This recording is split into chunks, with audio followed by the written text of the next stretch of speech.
sederhanakan pertanyaannya. Ada nggak perintah untuk berkhitan di dalam agama Islam? Berkitan. Sunat, sunat. Banyak orang nggak tahu Sunat. khitan. Sunat. Ada perintah Dalam sunat dalam Al-Quran? mungkin saya itu bukannya apa? Bukannya gak ada atau adanya, cuman saya belum tahu perihal Tahu. itu. Barusan Anda tadi bilang Anda sungguh-sungguh mempelajari agama Islam nggak? Iya, iya. Ini bohong nih kan? Nih, Bang. Makanya saya bilang, sungguh Anda berada di dalam kebohongan yang nyata. Tadi saja Anda baru ngomong begini. Tadi itu Anda mau ngomong begini. Saya ini tidak begitu memahami agama Islam. Cuman Anda pelintir. Anda rubah omongan Anda itu kan. Saya tahu. Saya tahu isi pikiran Anda. Saya tahu isi pikiranmu. Yang lain, coba ganti yang lain. Tatap mata saya. Bang Insan, begini Bang ya. Kalau Gimana? Anda jujur, Anda pasti akan mengatakan, Bang Edis, saya ini awam, saya ini tidak belajar agama Islam dengan sungguh-sungguh. Itu baru jawaban yang jujur, betul? Betul. Betul nggak? Betul, memang saya ini orang awam, Bang. Iya. Cuman saya lagi belajar, lagi mencari kebenaran. Iya. Nah itu Bang, kalau seperti itu kan enak kita diskusinya gitu loh. Nah jadi Bang, dengarkan statement saya. Kalau Anda belajar agama Islam dengan sungguh-sungguh, Anda baca Al-Quran, baca artinya, ya kan, baca hadis, baca artinya, maka Anda akan meninggalkan agama Islam. Begitu. Nah, setelah Anda meninggalkan agama Islam, nanti Anda akan mencari kebenaran yang sesungguhnya. Kebenaran yang sesungguhnya itu hanya ada pada Yesus. Apa kata Tuhan Yesus? Akulah jalan dan kebenaran dan hidup. Tidak seorang pun yang datang kepada Bapa di surga kalau tidak melalui aku. Itu kata Tuhan Yesus. Jadi Anda jangan mengikuti Muhammad. Muhammad saja tidak tahu jalan yang lurus. Coba kalau Siapa, Bang? oh, ketika Anda sholat, Anda mengucapkan ihdinas siratal mustaqim siratal ladzina an'amta alaihim ghairil maghdubi alaihim waladdallin. Betul? Betul. Apa arti ihdinas siratal mustaqim? Apa artinya? Ihdinas siratal mustaqim. Ya, jalan yang lurus begitu. Tunjukilah, tunjukilah kami ke jalan yang ke lurus. jalan yang benar, yang Oke, lurus. tunjukkanlah kami ke jalan yang benar. Setiap hari 17 rakaat Anda mengucapkan, tunjukkanlah kami ke jalan yang benar, tunjukkanlah kami ke jalan yang benar, tunjukkanlah kami ke jalan. Berarti kalian masih minta-minta ditunjukkan jalan yang benar, betul? Betul. Nah, artinya kalian belum tahu mana itu jalan yang benar, betul? Ya, karena kalau yang belum tahu itu karena dengerin dulu, Bang. Silakan. Yang belum tahu itu karena apa? Karena belum mendapatkan hidayah, Bang. Iya, Jadi kita itu harus makanya menceritakan apa kata Tuhan Yesus? Akulah jalan dan kebenaran. Ada tiga, manusia anas, manusia insan, manusia basar.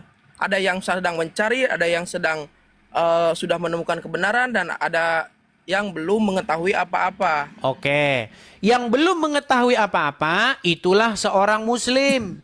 Yang masih minta-minta ditunjukkan jalan yang benar itulah seorang muslim. Sedangkan seorang yang sudah menerima kebenaran yaitu seorang muslim yang telah menerima Tuhan Yesus. Itu. Loh, sekarang saya tanya kepada Anda. Saya tanya kepada Anda.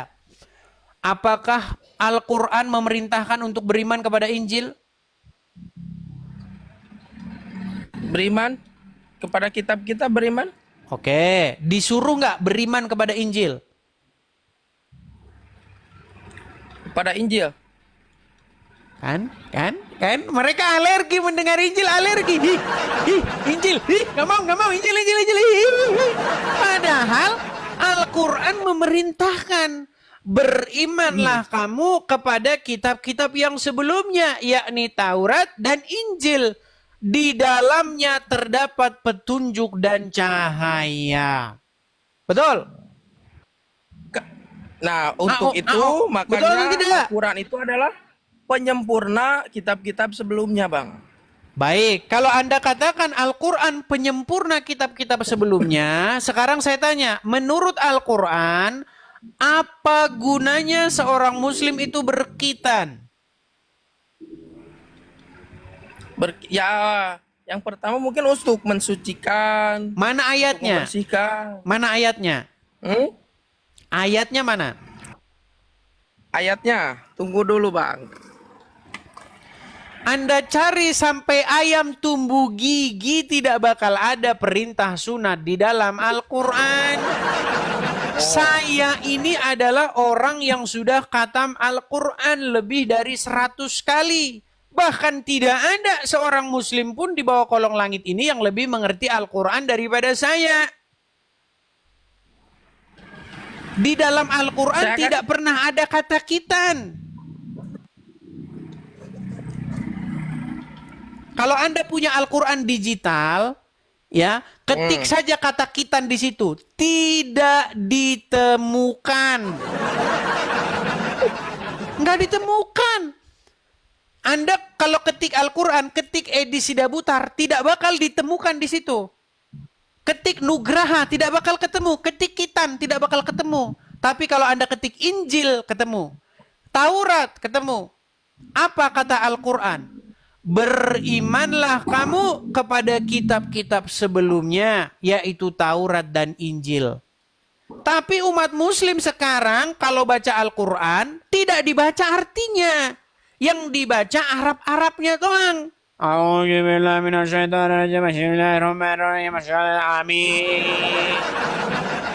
Sehingga tidak terbaca di situ. Yang dicekoki oleh para ustadz malah disuruh beriman kepada kitab-kitab yang sesudah Al-Quran. Apa itu kitab-kitab sesudah Al-Quran? Kitab fiqih, kitab hadis, kitab ulama ini, kitab itu, kitab pusing. Akhirnya apa? Akhirnya umat muslim terpecah-pecah menjadi 73 golongan dan 72 golongan masuk neraka jahanam. Itu. Abang mau tanya dulu, Bang. Silakan. Abang kenapa begitu yakin kepada Kristen? Saya membaca Bible, membaca Al-Quran sampai habis. Saya pelajari, Bang. Saya ingin menggali kebenaran. Saya ingin mencari kebenaran. Saya baca, saya pelajari. Setelah saya pelajari, saya dapati satu kesimpulan bahwa kalau orang baca Injil dan Al-Quran dua-duanya dibaca sampai selesai, maka pastilah dia akan menyimpulkan bahwa Kristenlah yang benar. Sedangkan Islam itu hanyalah sekumpulan kitab-kitab yang isinya diambil dari kitab-kitab sebelumnya. Nah, Bang, karena gini, Bang. Mungkin kalau menurut kita berdua argumen ini bakal sama-sama membanggakan golongannya masing-masing, Kang. Karena, oke, sekarang saya tanya dulu. Anda sudah pernah membaca Al-Quran sampai habis? Yang membenarkan Al-Quran. Inna dina ingdalohil Islam. Seluruhnya din agama di seluruh di dunia itu adalah Islam yang paling benar. Baik, saya tanya sama Anda. Baik, Anda Islam, saya Kristen. Anda mengatakan kita akan membela agama masing-masing. Secara naluri betul. Saya tidak membantah perkataan Anda. Tapi pertanyaannya begini. Apakah Anda sudah pernah membaca dua kitab itu sampai selesai? Kitab apa? Apakah Anda pernah membaca Al-Quran sampai selesai? Kalau belum sampai selesai belum. Belum. Masih. Apakah Anda sudah pernah membaca Bible sampai selesai? Injil sampai selesai? Belum. Nah, artinya pengetahuan Anda masih bersifat subjektif. Pengetahuan Anda masih bersifat tidak bisa diverifikasi karena Anda belum baca. Bagaimana Anda mau menyimpulkan terhadap sesuatu yang belum Anda baca sampai selesai? Betul? Secara logika. Betul nggak? Iya, artinya kesimpulan Anda terhadap agama Islam adalah kesimpulan yang subjektif, kesimpulan yang hanya merupakan warisan orang tua. Sedangkan kesimpulan saya adalah Nah, kesimpulan yang emang betul bang. Emang betul saya akui kalau iya, Islam itu makanya baca tidak boleh dulu, tunggal. Bang. Betul, emang ada dalam Al-Quran. Makanya dibaca dulu. Setelah Anda baca, pasti nanti Anda akan mengiyakan saya. Betul yang Abang bilang. Setelah saya pelajari isi Al-Quran, ternyata Al-Quran menyuruh beriman kepada kitab Injil. Tetapi umat muslim sekarang malah beriman kepada kitab-kitab yang datang sesudah Al-Quran. Itulah yang menyebabkan sekarang umat muslim berada di dalam kesesatan yang nyata. Iya. Pastilah bang, pasti semua bakal gitu semuanya. Coba gini aja bang, biar enak Mem- kita. Biar kita enak. Ada nggak di dalam Al-Quran disuruh beriman kepada kitab-kitab hadis? Kitab-kitab hadis. Ada nggak? Kita beriman kepada Allah, pada kitab. Yang Ada Al-Quran iman kepada Allah, perintahkan iman kepada gini. Rasul, iman kepada Kitab apa yang suruh Al-Quran imani? kitab Al-Quran. Lalu? Ya pokoknya kan Al-Quran, Injil yang kitab-kitab itu kan penyempurnanya Al-Quran. Iya, yang disuruh untuk diimani oleh Al-Quran kitab apa aja? Disuruh untuk diimani kitab apa aja.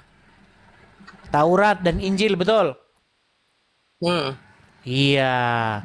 Ketika Anda ingin mengimani Al-Quran, Anda harus mengimani Taurat dan Injil juga. Tetapi yang terjadi sekarang ini, umat muslim tidak beriman kepada Taurat dan Injil.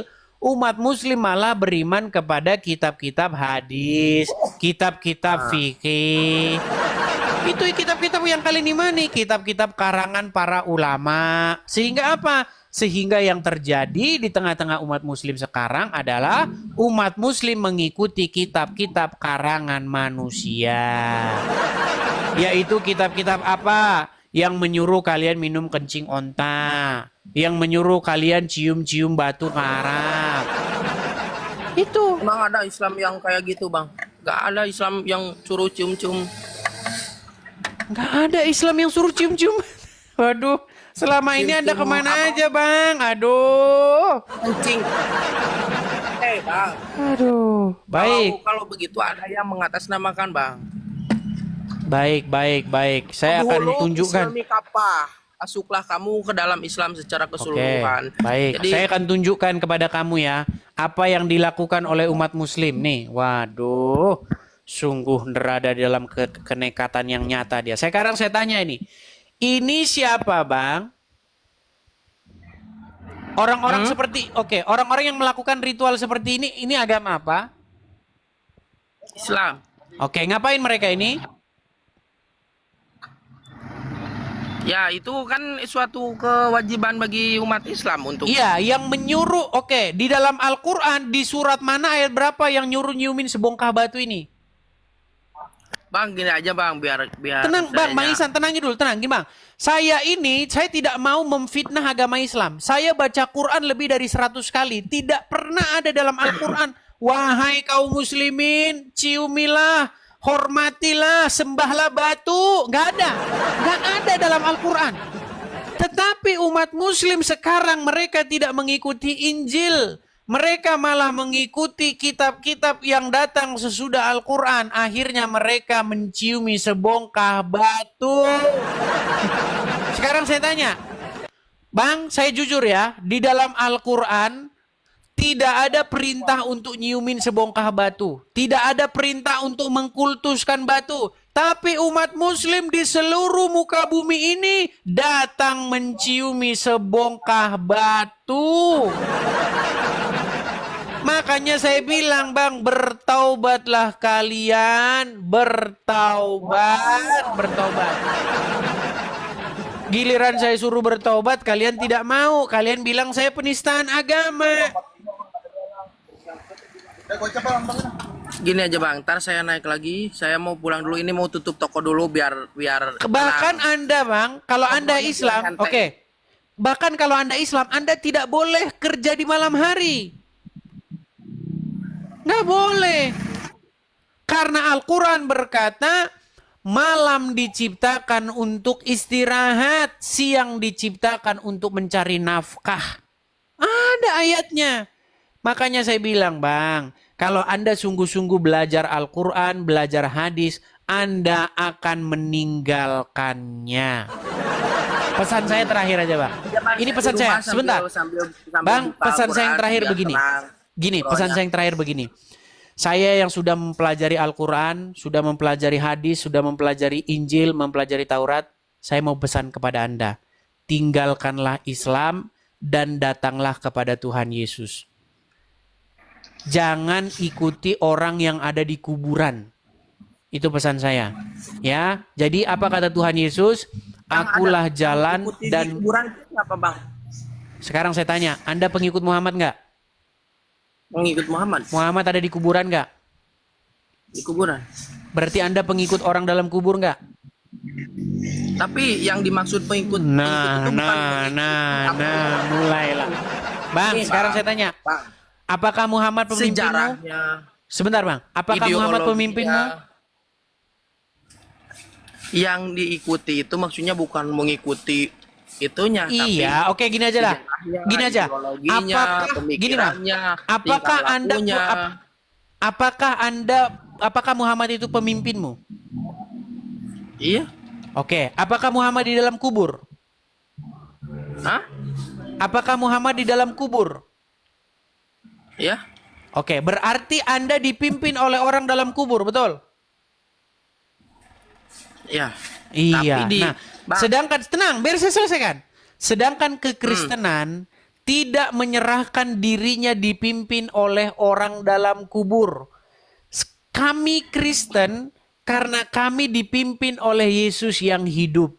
Kami tidak menyerahkan diri kami dipimpin oleh orang mati, dipimpin oleh kebinasaan.